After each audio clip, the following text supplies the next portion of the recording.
Buenas noches, estamos aquí en el santuario de Nuestra Madre, en este día que la UNESCO le ha dedicado a la tierra. Así que también esta lección divina va dedicada a nuestra casa común, a nuestro planeta, al mundo entero que atraviesa una situación difícil.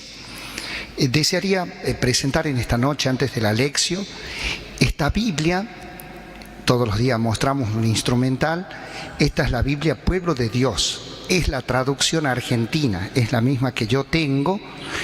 Tiene lo que le dicen los editores, un uñero, donde están marcados los libros, los 73 libros.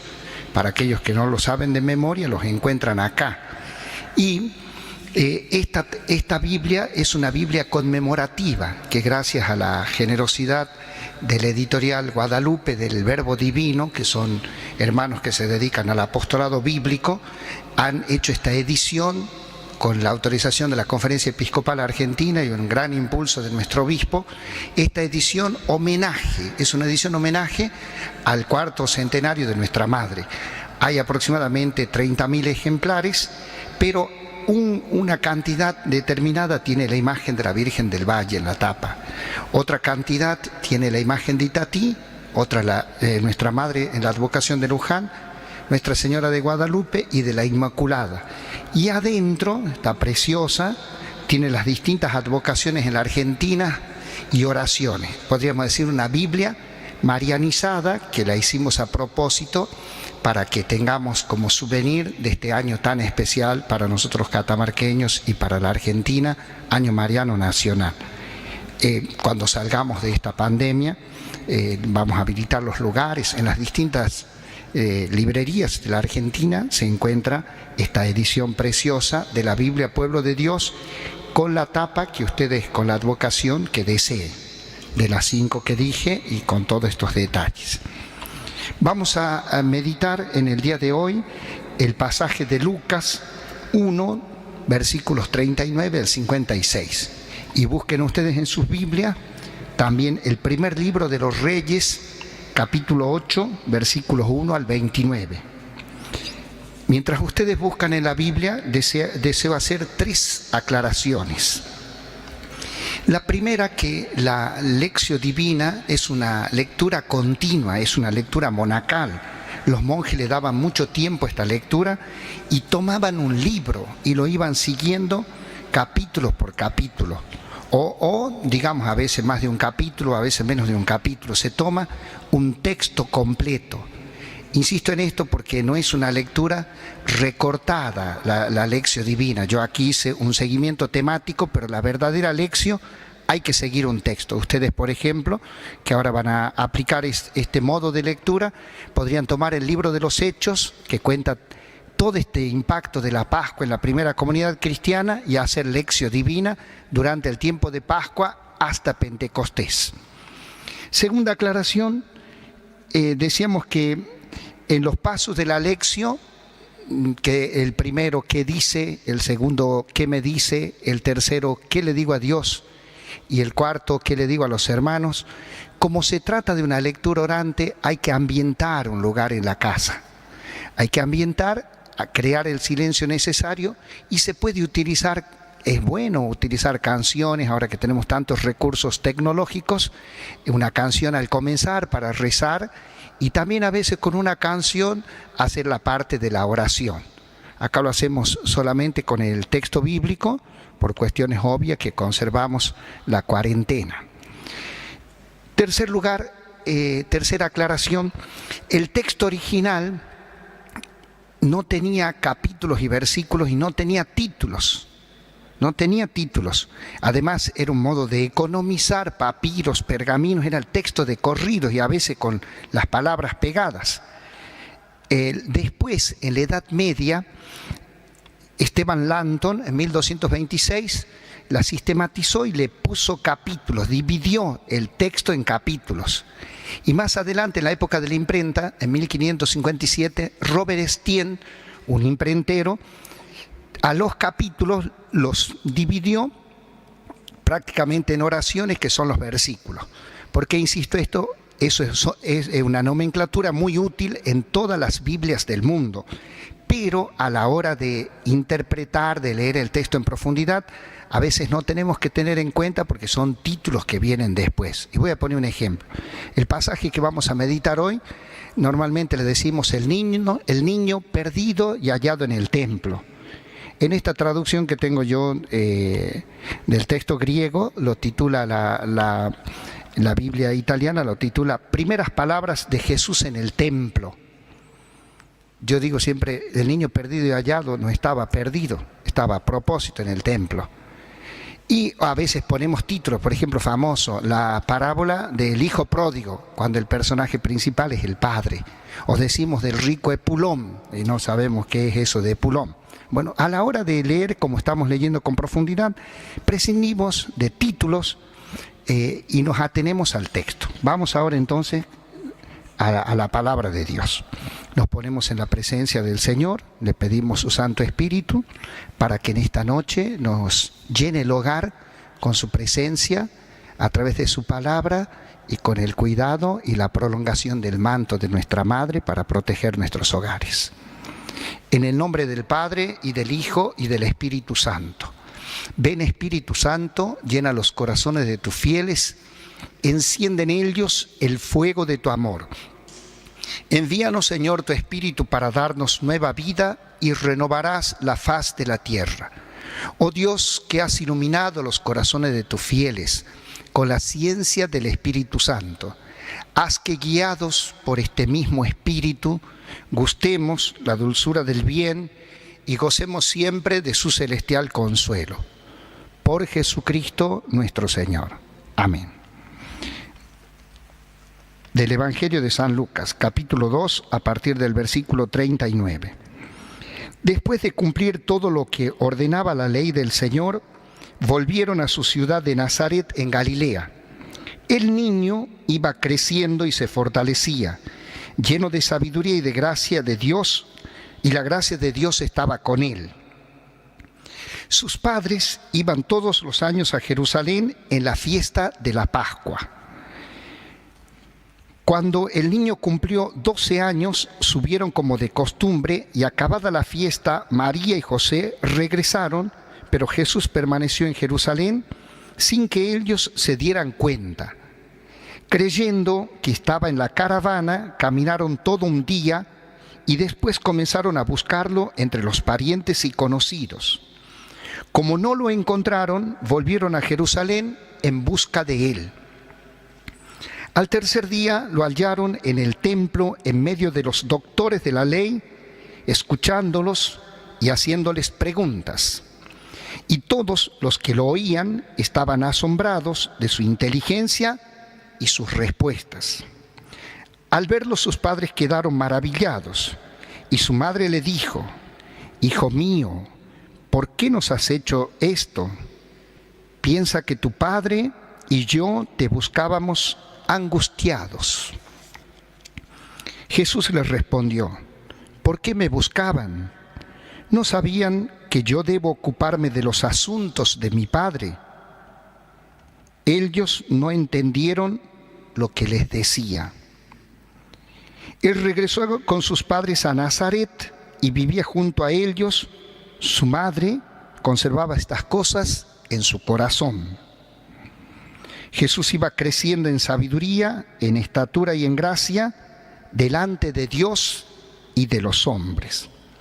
Palabra del Señor. Te alabamos, Señor. Siempre decimos que lo primero que hacemos es situamos el texto en su contexto literario próximo. Estamos en el capítulo 2 del Evangelio de Lucas, casi al final del capítulo. Si nosotros hemos leído ayer, hemos reflexionado, hicimos lección, el capítulo 1 hasta el versículo 56, cuando nuestra Madre Santísima, dice el texto, María permaneció con Isabel unos 3 meses y regresó a su casa. Regresa la Virgen, ¿cómo sigue el relato? Para no perder la secuencia del relato. Viene el nacimiento de Juan el Bautista, la circuncisión de Juan el Bautista y el cántico de su padre Zacarías, que recupera la voz. Después del cántico, termina así, fíjense, esta parte del relato lucano al final del capítulo 1, hablando de Juan el Bautista. El niño iba creciendo y se fortalecía en su espíritu, y vivió en lugares desiertos hasta el día en que se manifestó a Israel. Dice, crecía y se fortalecía. Y de allí el evangelista, que es un hábil narrador, comienza con la otra parte del díptico, con la otra cara que hemos terminado. Anuncio, nacimiento de Juan el Bautista, fue el anuncio de Jesucristo, y ahora en el capítulo 2 hace una ambientación histórica, que eso siempre lo leemos en la Navidad, en el tiempo de Augusto, en el tiempo de Herodes el Grande, hace toda una ambientación para ubicar la vida de Jesús dentro del Imperio Romano, en las coordenadas espacios temporales en las cuales se desarrolló la vida del Señor. Y viene el nacimiento, la narración que todos conocemos, la visita a los pastores, y de allí se trasladan, fíjense, del pesebre, la familia de Nazaret, la Sagrada Familia, dice en el versículo 19 del capítulo 2. Mientras tanto, María conservaba estas cosas y las meditaba en su corazón, después que los pastores han llegado al pesebre y han alabado a Dios. Dice, y los pastores volvieron alabando y glorificando a Dios por todo lo que habían visto, oído, conforme al anuncio que habían recibido. Los pastores se convierten en evangelizadores. Y de allí el evangelista cuenta la circuncisión de Jesús en el templo y la presentación de Jesús en el templo. Allí viene la intervención, miren qué interesante, de dos ancianos, de Simeón y de la profetisa Ana, que están en el templo. Esta escena del pesebre se pasa al templo. Y en el templo tienen el protagonismo estos dos ancianos que hacen un adelanto de lo que va a ser la vida de Jesús. En el caso de Simeón, a la Virgen Santísima, ya previniéndola de los sufrimientos, y dice, este niño va a ser causa de contradicción. Dice, los pensamientos de muchos van a quedar descubiertos frente a este niño. Y de allí viene la escena nuestra. Cuando están, dice, la profetisa Ana, final del 38, se presentó en ese mismo momento, se puso a dar gracias a Dios y hablaba acerca del niño a todos los que esperaban la redención de Jerusalén. Han anunciado al niño, se han convertido en evangelizadores los pastores, después estos ancianos, y de allí viene el retorno. Dice, después de cumplir todo lo ordenado, fíjense qué interesante esto, todo lo ordenado en la ley del Señor, volvieron a su ciudad. Dice el texto, cumplir todo lo ordenado en la ley. Para un judío verdadero no se trata de cumplir 2, 3 de los 10 mandamientos, se trata de cumplir toda la ley que para ello está contenida en los 5 primeros libros, la Torá. La Torá tiene 613 preceptos. Y cumplir la ley es cumplir toda la ley.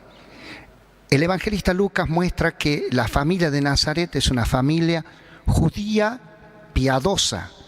Han cumplido con la circuncisión, con la presentación en el templo y retornan a Nazaret. Aquí hay un detalle, dice, volvieron a su ciudad de Nazaret. Si uno mira el capítulo 2, en el versículo, cuando habla que ellos salieron al comienzo, dice capítulo 2, versículo 4, José, que pertenecía a la familia de David, salió de Nazaret, ciudad de Galilea, y se dirigió a Belén. Ahora retornan, han estado en Belén, han pasado por Jerusalén en el templo y vuelven a Nazaret. Aquí hay un detalle, cuando ustedes lean con atención, Lucas no habla de los magos y Lucas no habla de la huida a Egipto. Por eso los evangelios se leen completos. Estamos atentos a una lectura, pero no tenemos que olvidar lo otro, que lo complete el otro evangelista. Decimos que Dios nos ha regalado a través de la iglesia un evangelio un tetramorfo, 4 evangelios, y a los 4 lo tenemos que leer. Entonces acá la familia ha pasado del templo y vuelven a su ciudad de Nazaret. Y dice en el versículo 40, dice, el niño iba creciendo y se fortalecía, lleno de sabiduría y la gracia de Dios estaba con él. Iba creciendo.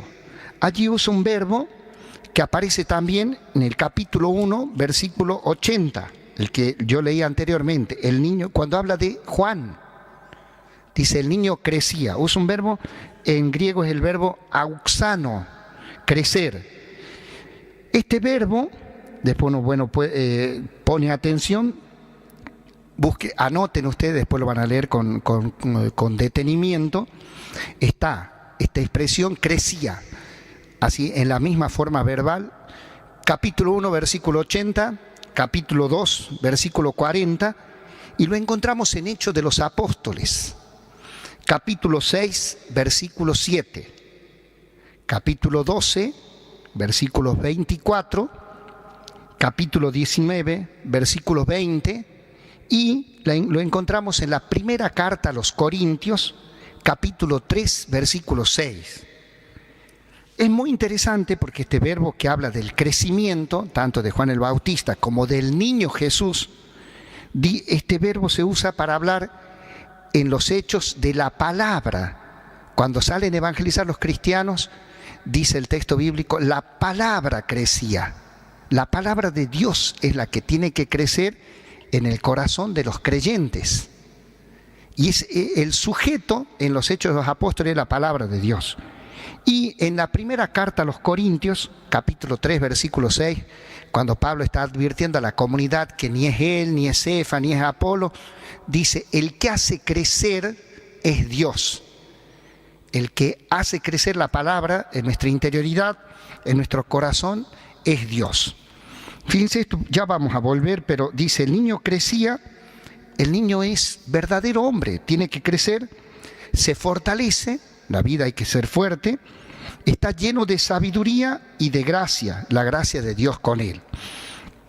Seguimos la lectura atenta, continuada.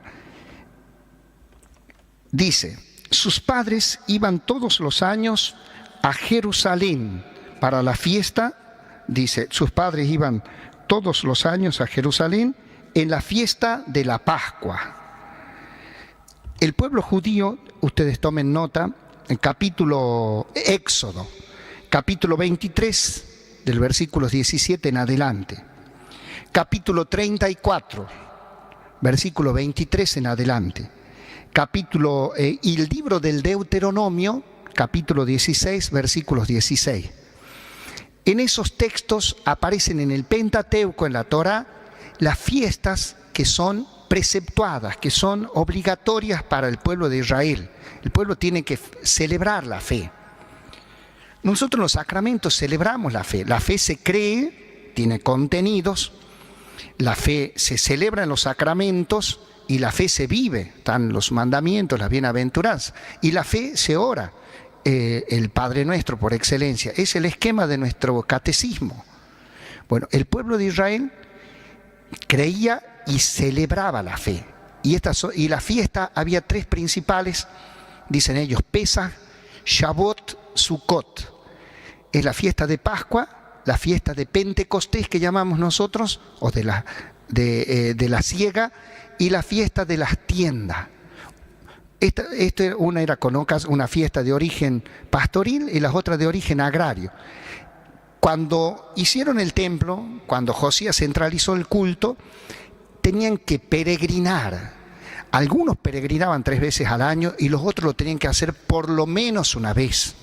Y como era una familia piadosa, humilde y piadosa, dice el texto, Lucas quiere remarcar esta condición de esta familia de Nazaret, de la Sagrada Familia. Sus padres iban todos los años a Jerusalén en la fiesta de Pascua. Como muchos de ustedes que nos siguen por este medio, que venían todos los años de acá de nuestro interior y de otras provincias, unos amigos de Mendoza y tantos que son infaltables a este santuario. Bueno, Dios nos pide ahora otro seguimiento y otra vivencia de esta peregrinación.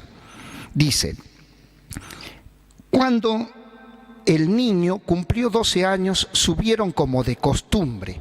A partir de los 13, un niño era ya considerado adulto y entraba a formar parte también del grupo para la oración. Seguramente lo llevan de chiquito para que vaya aprendiendo esta práctica. Dice, y acabada la fiesta, María y José regresaron, pero Jesús permaneció en Jerusalén sin que ellos se dieran cuenta. Acá hay un detalle interesante. Nosotros cuando leemos la Biblia siempre hacemos un primer movimiento. Vamos hacia el pasado, retrocedemos por lo menos 2000 años hasta el Nuevo Testamento y en el caso del Antiguo otros siglos más. Digo, ¿por qué? Porque tenemos que tener este trabajo de ir hacia el pasado y ser muy conscientes de nuestros prejuicios, de nuestros preconceptos y de nuestros condicionamientos, como dice el filósofo Gadamer, a la hora de conocer. Porque cuando uno lee esto y dice, acabada la fiesta regresaron y Jesús permaneció en Jerusalén. ¿Y dónde estaban los padres? Era otra comunidad, era otro modo de cuidar los niños, de cuidarse, otro concepto de familia. Hoy, como dice un humorista nuestro catamarqueño, hay que poner patobicas en los jardines de infantes y en los peloteros, dice. Bueno, ellos acá, como comenta el Papa Benedicto, hay un detalle muy interesante de lo que es la obediencia y lo que es la libertad. Estamos hablando de un niño de 12 años, que ya en la cultura rural es un niño maduro, que lo dejan que vaya con los amigos. Creyendo que estaba en la caravana, versículo 44, caminaron todo un día y después comenzaron a buscarlo entre parientes y conocidos. En el regreso, un día de camino, y con esta confianza que digo en lo que era la comunidad que cuida los niños, era una fiesta, para todos era una fiesta. E iban juntos, retornaban juntos. Acá hay una palabra muy interesante, dice, creyendo que estaban en la caravana. El texto, versículo 44, usa la palabra sinodía. Es muy interesante. Sinodía significa un pueblo que camina juntos. De ahí viene la palabra sínodo, caminar juntos. Y hoy el Papa Francisco nos habla de la condición sinodal de la Iglesia, caminar juntos, o ha usado la imagen de una barca donde estamos todos. Bueno, dice, caminaron, creyendo que estaba en la caravana, caminaron todo un día y regresaron. Dice, no lo encontraron, perdón. Después de buscarlo, no lo encontraron entre parientes y conocidos. O sea, no iba con desconocido el niño. Como no lo encontraron, versículo 44, ¿no? Dice, 45, como no lo encontraron, volvieron a Jerusalén en busca de él. A partir del versículo 45 vamos a ver nosotros que, en el 44 ya aparece, dice, comenzaron a buscarlo. Un verbo muy interesante. En texto griego dice seteo, y acá va a aparecer en dos formas, ¿no? El verbo seteo. Pero ¿qué significa el verbo seteo? Significa buscar. Es el verbo que se repite mucho en el cantar de los cantares, de los enamorados que se buscan. Fíjense que aparece ahí en el versículo 44. En el 45 aparece el otro verbo que es encontrar, eurisco, de ahí viene eureka. Dice, no lo encontraron, volvieron a Jerusalén en busca de él. Siempre Jerusalén va a tener un gran protagonismo en todo esto, porque es la ciudad donde se cumple el misterio pascual y desde donde surge la iglesia. En Lucas hemos comenzado en Jerusalén, un gran rol dentro de Jerusalén, el templo. Vuelven ellos a Jerusalén. Dice, al tercer día, versículo 46, lo hallaron, aquí el mismo verbo, lo encontraron. Es bueno que las traducciones mantengan la palabra griega, porque lo podríamos seguir mejor. Lo encontraron en el templo, en medio de los doctores de la ley, escuchándolos y haciéndoles pregunta. Acá ya lo encuentran. Como dice el mismo Jesús, llamen y se les abrirá, pidan y se les dará, y el que busca encuentra, dice. Dice, lo encontraron. ¿Qué estaba haciendo Jesús? Y el texto dice en medio. Esa es la actitud del que enseña. No está en un costado, en el medio. En el pueblo de Israel era así, de los doctores de la ley, escuchándolos y haciéndoles preguntas. Imagínense ustedes, los padres preocupados, los padres lo buscan, vuelven. Jerusalén en ese tiempo ya era una ciudad grande, y el templo era lo más grande. El niño no fue a cualquier parte, el niño fue al templo. Y allí estaba, dice, en medio. Fíjense los verbos, escucha y hace pregunta. En la Biblia es muy importante la oración en el libro del Deuteronomio, es escuchar, Shema Israel. La fe, dice San Pablo, viene por el oído. Es una actitud que nos cuesta, pero escuchar, dice escucha, hace pregunta. Versículo 47. Todos los que lo oían estaban asombrados, dice, estaban asombrados de su inteligencia y de su respuesta, ¿no? De su sabiduría. Un niño, los doctores lo respetan porque el niño pregunta, escucha, pregunta y responde. 48. Al verlo, sus padres quedaron maravillados. Miren, esta primera parte quiero remarcar. Lo primero, cuando lo encuentran, no le reprochan, se maravillan del lugar donde el niño está y de lo que está haciendo. Dice, quedaron maravillados. Y su madre, la que tiene protagonismo, nuestra madre, dice, y su madre le dijo, lo trata con cariño, tecnon, hijo mío, ¿por qué nos has hecho esto? Piensa en que tu padre y yo te buscábamos angustiados. Allí lo implica también a José.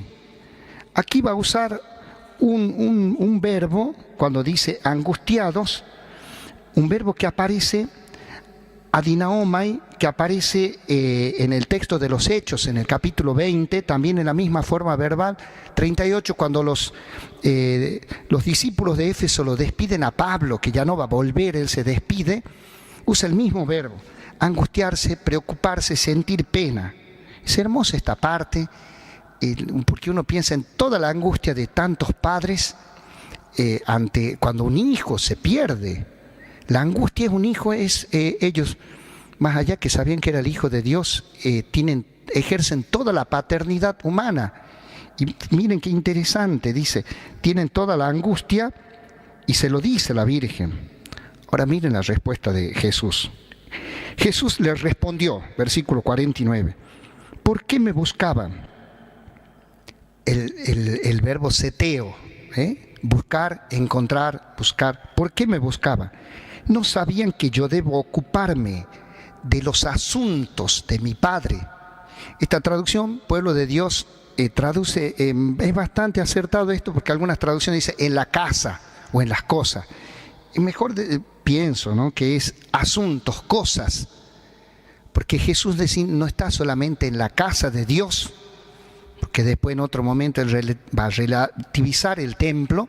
Y recuerden ustedes que va a expulsar a los mercaderes del templo que han desvirtuado la función del templo. Aquí dice, en los asuntos de mi Padre. Lo pone en su lugar a José, lo pone en su lugar a la Virgen. Y miren cómo reacciona. Inmediatamente, versículo 50. Ellos no entendieron lo que les decía. José y María no entendieron al niño, no entendieron a Dios. Porque viven en su humanidad y es un camino, la fe es un proceso. Dice el 51, Él regresó con ellos, con sus padres a Nazaret y vivía sujeto a ellos. Miren ese contraste de un niño que se libera, que se queda bien determinado, está en un lugar sí apropiado, indica a los padres dónde está, pero inmediatamente vuelve a ser el niño obediente, dócil en el hogar de Nazaret. Y dice el texto expresamente, vivía sujeto a ellos.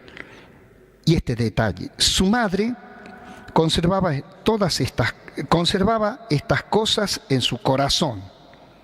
Vamos ahora, estamos en el 2.51, vamos al 2.19. Retornamos.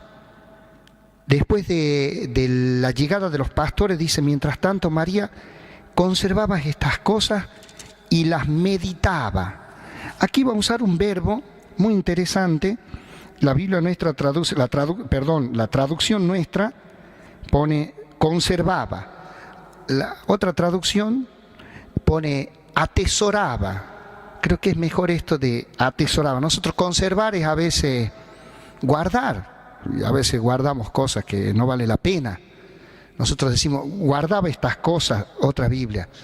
Guardar, también decimos, guardar rencor. Acá la palabra que se usa es el verbo tereo, que es el que usa el Antiguo Testamento para hablar, guardar los mandamientos. Cuando dice el Antiguo Testamento, hay que guardar los mandamientos, o decíamos nosotros antiguamente, fiesta de guardar, se usaba el Antiguo Testamento quiere decir conservar, pero como se conserva un tesoro, no como se pone un trasto viejo. Se conserva un tesoro, por eso la traducción de los hermanos evangélicos pone una atesorar. Atesoraba, las conservaba, y añade el versículo 19, dice, para meditarlas, para reflexionarlas. No entendió, guarda esta vivencia y se reflexiona. Termina, versículo 52, Jesús iba creciendo, dice, en sabiduría, en estatura y en gracia, delante de Dios y de los hombres.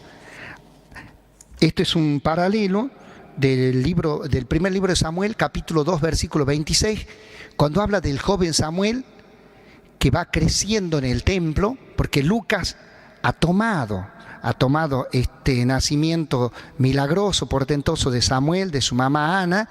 Por eso el cántico del Magnífica se parece mucho al cántico de Ana, y ahora, así como el niño Samuel ha crecido, ¿no? Y dice el texto bíblico, y no dejó caer por tierra ninguna palabra de Dios. El niño que va descubriendo a Dios, que lo va descubriendo en el templo donde sirve al sacerdote Elí. Ahora hay un eco aquí en Lucas, y dice, el niño crecía, pero ¿qué añade? Mire, 3 cosas: sabiduría, estatura, gracia. Muy interesante. El crecimiento tiene que ser integral. Dice, crecer en estatura, pero hay que crecer en sabiduría y en gracia, delante de Dios y delante de los hombres. Y ahí termina el texto. Este pasaje nos ha conservado solamente el Evangelio de Lucas. Cuando ustedes lean de Mateo, termina diciendo, ellos regresaron a Nazaret. Y después comienza inmediatamente ya con la vida pública, con la predicación de Juan el Bautista. Ojeen sus Biblias, capítulo 3, Lucas comienza con la predicación de Juan el Bautista. Pero nos ha conservado esta perlita del niño que nosotros decimos perdido y hallado en el templo, pero en realidad es el niño que está a propósito en el templo. ¿Cuál es el mensaje, el sentido del texto? Fíjense, muchas cosas. En primer lugar, la fe, la vida, crecer. Acá en el versículo 52 usa otro verbo, no usa ausano, usa el verbo protótoco. Y acá este verbo es avanzar, desarrollarse. Mire, si el niño Dios tiene que crecer, tiene que avanzar delante de Dios y de los hombres, todos en la vida, ese es el camino de la vida.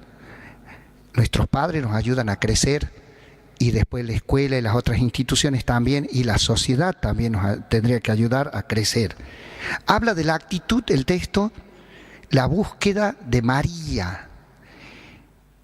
No entiende, pero guarda en el corazón, es una familia piadosa. Conservan y cumplen las leyes del Señor, medita, atesora la palabra y caminan con el pueblo. Podríamos decir, no se cortan solo. Bueno, a partir de este pasaje que ustedes tienen que seguir meditando en sus casas, vamos a pasar al segundo momento. ¿Qué nos dice? ¿O qué? Yo siempre hago una aproximación, ustedes también hacen la suya. Fíjense que hay una relación íntima, estrecha, entre casa y templo. El santuario hogareño y el santuario de toda la comunidad. El Evangelio de Lucas va cambiando de escenario. Hemos pasado de Belén, del pesebre, al templo, del templo al hogar de Nazaret. Y después ya en el capítulo 3 lo vamos a ver a Jesús ya de 30 años a la orilla del río Jordán, junto a Juan el Bautista. Pero con esta escena se nos pierde ya la infancia de Jesús. Por eso hablamos de la vida oculta, casi 30 años que sabemos muy poco, pero a la vez sabemos mucho de esta intensa vida en el hogar de Nazaret. El valor de la casa que tenemos que recuperar como familia doméstica. Y también cuando salgamos de esto, el valor del templo. De eso vamos a decir algo más mañana, que es el aniversario de nuestra catedral, la dedicación, hoy es de la Catedral de Santiago del Estero, porque es muy importante tener el templo como el lugar donde se reúne, en la asamblea, la comunidad, la iglesia, le llamamos así, pero el templo tiene un valor enorme. El Evangelio de Lucas lo ha mostrado y ha insistido en esta piedad de la familia de Nazaret, la Sagrada Familia que cumple. ¿Qué nos dice a nosotros aquí, a los catamarqueños creyentes de nuestra Madre que la estamos celebrando? Tenemos este santuario, pero no tenemos que olvidar que ella recibió culto de los pueblos originarios y lo recibió y seguramente lo agradeció, las danzas, los que ellos sabían y en la lengua que tenían nuestros antepasados, el cacán, recibió el culto. La llevó Manuel de Salazar a su casa y mucho tiempo estuvo en la casa, recibió culto en una casa. Y luego le hicieron un templo allí que se lo llevó el río del Valle, que no teníamos el dique de Piriquita, entonces cuando creciera peligroso, se llevó ese templo, se le hizo otro en el lugar donde está la ermita, allí estuvo muchos años, hasta que la comunidad se trasladó de este lado del valle y después se erigió este templo. Y tenemos este hermoso santuario de 1875. Vamos a compartir este momento de meditación con unas palabras de nuestro poeta. Dice, cuando habla de la presencia de nuestra Madre en la casa de Salazar. Quisiera insistir con esto porque en este tiempo tenemos que cultivar la fe en los santuarios domésticos. Dice el poeta: como cabal cristiano vivía Salazar haciendo un verdadero santuario del hogar, como si adivinara su corazón sin par a quién precisamente tendría que hospedar. Casa de labradores la suya, una cabaña, un nido que dijéramos al pie de la montaña, piso de suelo, adobes, techo de barro y caña, como el hornero, el hombre sin tierra no se amaña. Precioso esto en el Día de la Tierra, como dice el Santo Padre, la tierra nos precede. Y un teólogo latinoamericano dice, somos tierra, seres humanos somos tierra que piensa, que siente. Esta, digamos, relación íntima que tenemos que recuperar con nuestro planeta, nuestra casa común, que nosotros lo hemos dañado. Y sigue hablando de nuestra Madre cuando llega al hogar. Y ahí estuvo un tiempo en el hogar humilde, en la casa de Salazar. En esa sencillez elemental de vida halló Nuestra Señora ternura merecida, pues como a reina y madre le dieron acogida y honraron su linaje con devoción cumplida. Le erigieron devotos en el mejor lugar de la casa un pequeño pero preciso altar. Lo trabajó en madera el propio Salazar. San José desde el cielo lo debía guiar. Las mujeres hicieron las telas de ornamento. Con qué amor bordarían y con qué sentimiento. Los vecinos, sumados al acontecimiento, brindaron sus oficios y su comedimiento. Y estaba allí la imagen, como en un relicario, junto al signo de su hijo clavado en el Calvario. Y he aquí, cada tarde venía el vecindario a hacerles compañía y a rezar el rosario. Y así fue convirtiéndose aquella humilde choza en huerto y residencia de la más pura rosa. Y en medio de esa gente sencilla y candorosa, debió Nuestra Señora sentirse muy dichosa. Debió sentirse honrada según merecimiento, pues no tardó en dar muestras de su agradecimiento, brindando la alta gracia de su primer portento a quien también supiera brindarle alojamiento. Mis hermanos, mis hermanas, ese altar que tienen en sus hogares, esa imagen de nuestra Madre que ustedes aman y veneran tanto, tiene un gran valor, y más en este tiempo que rezamos y seguimos toda esta fiesta desde nuestros hogares. Para terminar con la oración que le decimos a Dios, he elegido un salmo cortito, busquen ustedes, Salmo 131. Las traducciones dicen como un niño tranquilo en brazos de su madre. La traducción correcta es un niño destetado, dice la Biblia, un niño que es chiquito pero que tiene cierta independencia, que ya se mueve, un niño de 3, 4 años que se mueve, que va y viene, que juega, que tiene cierta independencia, pero siempre la mira y vuelve a la madre. Esa tiene que ser nuestra actitud frente a Dios. Quiero compartir este salmo con ustedes en este día que estoy cumpliendo años y agradecer a todos, a mi familia, a tantos amigos de Catamarca, de la Argentina y de otras partes de nuestro mundo que es Casa Común, que me han saludado por las redes sociales, que siempre me han brindado ayuda y que han sido muy importantes para mi crecimiento. Estoy profundamente agradecido. Desde este santuario, con este privilegio de estar cercano a la Madre y cercanos a ustedes, vamos a rezar este salmo que nos invita a esta actitud de sentirnos siempre niños delante del Señor para que Él nos cuide, nos quite las angustias, nos dé la paz y que nosotros con esa fe lo encontremos en nuestros hogares y le podamos enseñar a nuestros niños que son tan perceptivos. Salmo 131. Mi corazón no se ha ensoberbecido, Señor, ni mis ojos se han vuelto altaneros. No he pretendido grandes cosas, ni he tenido aspiraciones desmedidas. No, yo aplaco y modero mis deseos como un niño tranquilo en los brazos de su madre. Así está mi alma dentro de mí. Espere Israel en el Señor, ahora y para siempre.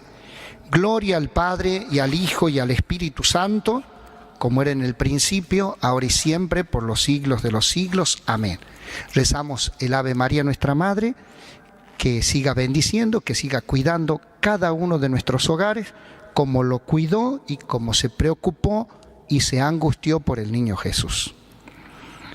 Dios te salve María, llena eres de gracia, el Señor es contigo. Bendita tú eres entre todas las mujeres, bendito es el fruto de tu vientre Jesús. Santa María, Madre de Dios, ruega por nosotros pecadores, ahora y en la hora de nuestra muerte. Amén. El Señor está con ustedes.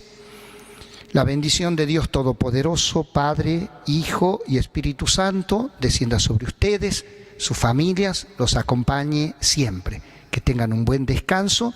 Hasta mañana, si Dios quiere.